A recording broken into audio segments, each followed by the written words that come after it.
తొలి జాబితాపై టీడీపీ నేతలు భగ్గుమంటున్నారు. ఇప్పటికే కొందరు రోడ్డెక్కగా తాజాగా మండలి బుద్ధప్రసాద్ అసంతృప్తి వ్యక్తం చేస్తున్నారు.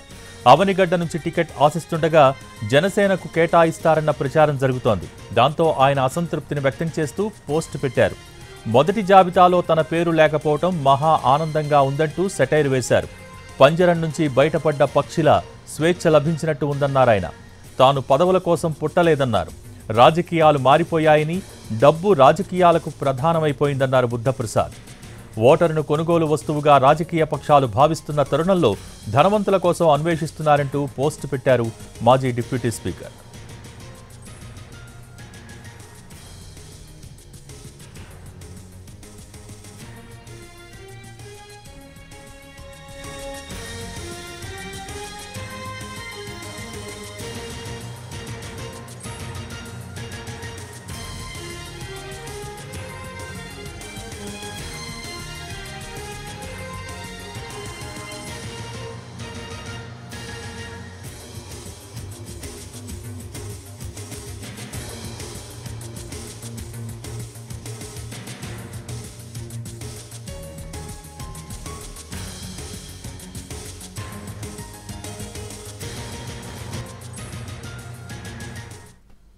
తొలి జాబితాపై టీడీపీ నేతలు భగ్గుమంటున్నారు. ఇప్పటికే కొందరు రోడ్డెక్కగా తాజాగా మండలి బుద్ధప్రసాద్ అసంతృప్తి వ్యక్తం చేస్తున్నారు.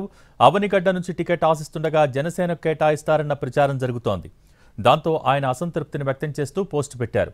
మొదటి జాబితాలో తన పేరు లేకపోవడం మహా ఆనందంగా ఉందంటూ సెటైర్ వేశారు. పంజరం నుంచి బయటపడ్డ పక్షిలా స్వేచ్ఛ లభించినట్టు ఉందన్నారాయన. తాను పదవుల కోసం పుట్టలేదన్నారు. రాజకీయాలు మారిపోయాయని, డబ్బు రాజకీయాలకు ప్రధానం అయిందని అన్నారు బుద్ధప్రసాద్. ఓటరును కొనుగోలు వస్తువుగా రాజకీయ పక్షాలు భావిస్తున్న తరుణంలో ధనవంతుల కోసం అన్వేషిస్తున్నారంటూ పోస్టు పెట్టారు మాజీ డిప్యూటీ స్పీకర్.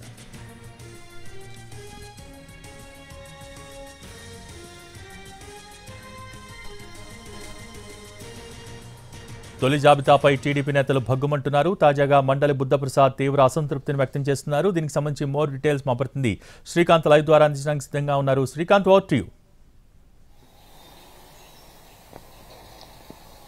నిన్న తెలుగుదేశం పార్టీ జనసేనకు సంబంధించి తొలి జాబితా కూడా విడుదలైంది. ఆ దగ్గర నుంచి కూడా జనసేన పొత్తులో టికెట్లు కోల్పోతున్న వాళ్ళు, అదేవిధంగా టీడీపీలో టికెట్ ఆశించి కోల్పోయిన వాళ్ళు, వీళ్ళందరూ కూడా తమ అసమ్మతి గళాన్నైతే వినిపిస్తున్నారు. ప్రధానంగా అవనిగడ్డ టికెట్కి సంబంధించి తొలి లిస్టులో అయితే దాన్ని పెండింగ్ లో పెట్టినప్పటికీ కూడా ఆ టికెట్ ని జనసేనకి కేటాయిస్తారనేది క్లారిటీ కూడా స్థానిక నేతలకు కూడా ఇచ్చేసిన నేపథ్యంలో అక్కడ టికెట్ ఆశించినటువంటి మాజీ డిప్యూటీ మేయర్ మండలి బుద్ధప్రసాద్ ఫేస్బుక్ లో తన అసంతృప్తిని వ్యక్తం చేస్తూ కూడా పొలిటికల్ సెటైర్లు అయితే పెట్టడం కూడా జరిగింది. తాను పదవుల కోసం పుట్టలేదు, ధనవంతుల కోసం రాజకీయ పార్టీలన్నీ కూడా చూస్తున్న సమయంలో తాను తొలి లిస్టులో ఆ పేరు లేకపోవడం అనేది కొంత మహదానందం కలిగిస్తుందని ఒక సెటైర్ కూడా పెట్టిన నేపథ్యంలో ఆయనకు పూర్తి స్థాయిలో తెలుగుదేశం పార్టీ టికెట్ రాదు, అది జనసేన కేటాయిస్తున్నామనే క్లారిటీ ఇచ్చిన నేపథ్యంలో ఈ రకమైన పోస్ట్ పెట్టారనే చర్చ అయితే జరుగుతుంది. ఇప్పటికే ఈ సీటుని జనసేనకి కేటాయించిన నేపథ్యంలో వికృతి శ్రీనివాస్ కి టికెట్ ని ఇవ్వబోతున్నారనేది అయితే లోకల్ గా అయితే సమాచారం కూడా స్థానిక నేతలకు కూడా అందుతోంది. ఈ నేపథ్యంలో నిన్న పవన్ కళ్యాణ్ కూడా ఈ వికృతి శ్రీనివాస్ కూడా ఎవరైతే పోటీ చేస్తారని ప్రచారం జరుగుతుంది, ఆయన కలవటం కూడా జరిగింది. 2 రోజుల్లో పార్టీ నేతలతో ఈ ప్రకటన వచ్చిన తర్వాత ఆయన కార్యక్రమాలు కూడా చేపట్టబోతున్న నేపథ్యంలో టీడీపీ జనసేన కలిసి పనిచేయాల్సిన అవసరం ఉందని ఓవైపున అధినేతలు చెప్తున్న నేపథ్యంలో బుద్ధప్రసాద్ మాత్రం పార్టీ తీరుని, టికెట్ కు సంబంధించి కేటాయింపుల్లో జరిగిన వ్యవహారాన్ని విమర్శిస్తూ చేసిన పొలిటికల్ కామెంట్లు అయితే ప్రస్తుతం చర్చనీయాంశంగా మారాయిపోయి. అయితే బుద్ధప్రసాద్ భవిష్యత్ కార్యాచరణ ఏ విధంగా ఉండబోతోంది, దానికి సంబంధించి కార్యకర్తలు కానీ నేతలు కానీ ఏమంటున్నారు?